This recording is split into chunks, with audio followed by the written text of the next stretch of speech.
Hey friends, happy Wednesday and few days. My kids would call this Christmas Eve's Eve. So Christmas Eve's Eve. So we're pretty excited around here. And as we're closing out this year and heading into the new year, a lot of people are thinking, should I goal set, not goal set, all that stuff. Now, I'll tell you, as a business coach, I've been working with people in their business for 6 years. It really all starts with what's the goal? What are we trying to accomplish? What does success look like? What is the plan? Put the plan in the schedule and then run the experiment. And so if you want to be successful, and I think this, like, everybody sort of knows this, they're right, you need goals. However, most people don't set goals. So if you're in the not setting goals camp, that's actually really, really normal, and it's okay. I think it's normal, and I think a lot of people don't set goals because they usually don't work. And I'm curious if any of this relates to you. And so, what I'm going to share with you today are these 5 mindset shifts, and then just like a little bit of strategy that I think is really going to help you. The first mindset shift, and I just want you to listen to these, and whichever one resonates with you, I hope it encourages you to set some goals. I'm not going to draw these out. So the first one is, actually, I'm pretty left brain and analytical, but I know for certain that our feelings and our goals need to align. And one of the biggest, like, mind blowing moments for me a couple years ago in goal setting was something that I learned from my business partner Karen, that she learned from a life coach, and it was starting your goal setting with these two questions: What are you done with, and what do you want more of? And that way, when you go to set your goals, because those two questions like create this visceral response, right? That's our emotions. I am done with being this rank. I'll just share a few that have come up. I'm done with being this rank. I'm done with traveling all the time. These are some of mine. I am done with, right, like for you, maybe working with people who are not working. Like this emotional, I'm done with this. And then there's this other side of it, which is, here's what I want more of in my life. And then our business really fits into that. So the first mindset shift is start with the feelings, and then it's going to make a really good bridge into the goals, make them more likely to work. The second big mindset shift is that our goals are not our identity; they're just an experiment. So, right, we have the goals, we make a plan, we put it in our schedule, and then actually we run the experiment, just the same way a scientist would run an experiment. I played sports in college. My kids now play basketball, which is super fun. But like when I think about sports or art or anything, it's always just an experiment. Um, right? Like the coach runs a play, and then it's an experiment. Like, we think if we run this play 10 times, we'll score 4 times. We're going to run the experiment. And if it works that way, great. And if not, we're going to make some adjustments or change the play. That's the same idea. That's the same part that goals have. Your identity isn't wrapped up in whether or not you reach the goal or don't reach the goal. It's just an experiment. Looking at it that way, I think, frees us up to set goals we might actually care about, or to give ourselves a little bit of grace.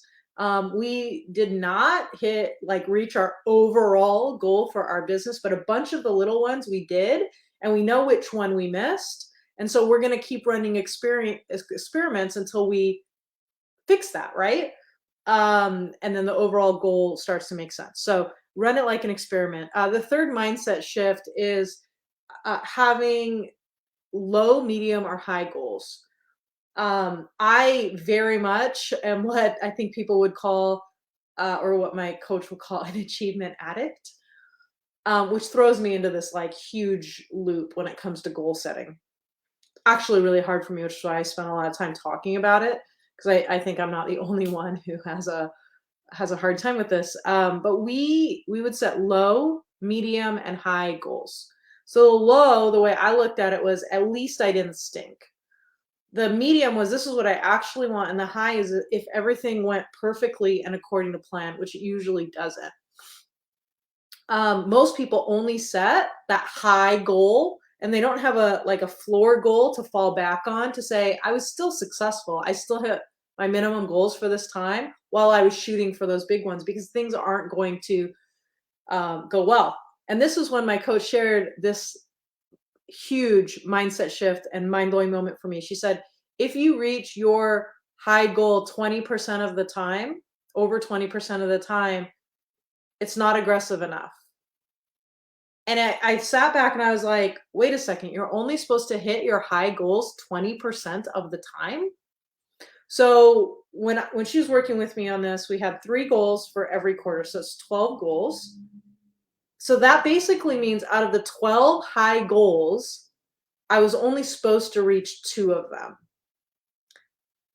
It doesn't The reason our goals don't always come to fruition in that first time we set them is because they're experiments. We're not supposed to hit them all the time. I was chatting with my friend who's a therapist. I feel like maybe told you the story. It's like really been top of mind. She said, a successful parent only gets it right 30% of the time, and you're doing great. And I was like, what? Only 30%? I mean, my standards for making the right decisions for my kids were like 80, 90%. And my friend was like, no, it's 30%. You're doing great. It's okay. And so part of it is like I needed to have a clear definition of success, but then I also needed to know that I'm only going to reach the clear definition of success 20% of the time, because everything's an experiment. And this frees me up a lot more to not hold my goals so tightly. Like if I hit my goal, that I am success, like it means something about me. And I don't think it means as much. I think giving up on stuff means more than whether or not we reach it. The fourth mindset shift, I was thinking about last night. I'm reading this book. My sister-in-law and I are reading edgy books as like a little private gift club. So we're reading The Subtle Art of Not Giving an F, which I understand might be off my brand a bit. But it was on her list, so we went for it.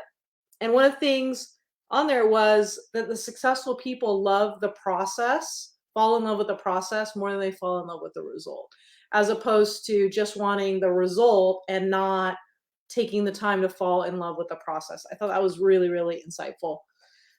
And then the fifth concept mindset shift was, I mean, I know we have monthly goals, yearly goals, but actually I like to see them visually over the span of a quarter. And so this is the way I worked with my clients on their goals. And this is like a specific thing. You guys can probably take a screenshot of this on your phone and come back to it if you're watching it on your phone. And so we have this spreadsheet. It's the Emerge Leadership Tracker. There's also a paper version in our Emerge Leadership Planner. And it's set up the way I have it on Excel is, it has all the months of the year and it has a bunch of categories, and there's some more on here, right? These are just some that I put in. I'm going to use belts as like karate belts as an example, because I know everybody has different ranks. But one of my clients was like, okay, well, next month I'm going to hit the rank goal that I want. And I was like, hold on. Like, do we have, right? If we're going to get 5 new customers a month and we're going to start 1 new builder a month, do you have enough to reach blue belt? No, right? So we're going to be at purple, blue, right? Whatever that rank looks like, as our 60 to 90 days of activity starts to add up and compound.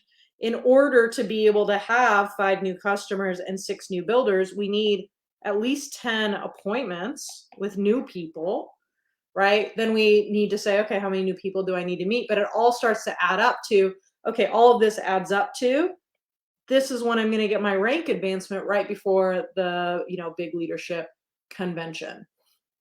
And so then when it comes to the actions, we look at, okay, what do I need to do to reach these goals, right? By month. So if we change this, and she said, I really want to ramp up, I want this to be 8 new customers and 3 new builders in order to support that rank advance. We're like, okay, well, here we need to do a group business overview. right? We don't need to do one of those in January necessarily, but we just line up the activities and the calendar in order to make these things real, right? We might do a group launch thing, right? Where we teach people how to do the business. Here, right, what she put on here, and this is like a real review, was set up for vendor. I live in Southern California, so it's a little bit easier to do outside stuff out here, but for vendor events, right? And what we put in the like for later was like builder trainings. Not necessary, but right, it wasn't necessary to reach these goals. It just might be something we look at for later. Great idea. Timing is not necessarily right. And so having this visual here, super helpful for the folks that we're working with. And I thought that might be a nice little, I guess, present for you guys. And those are the 5 mindset shifts. So let me just do a quick recap. First one is align your feelings in order to set concrete goals.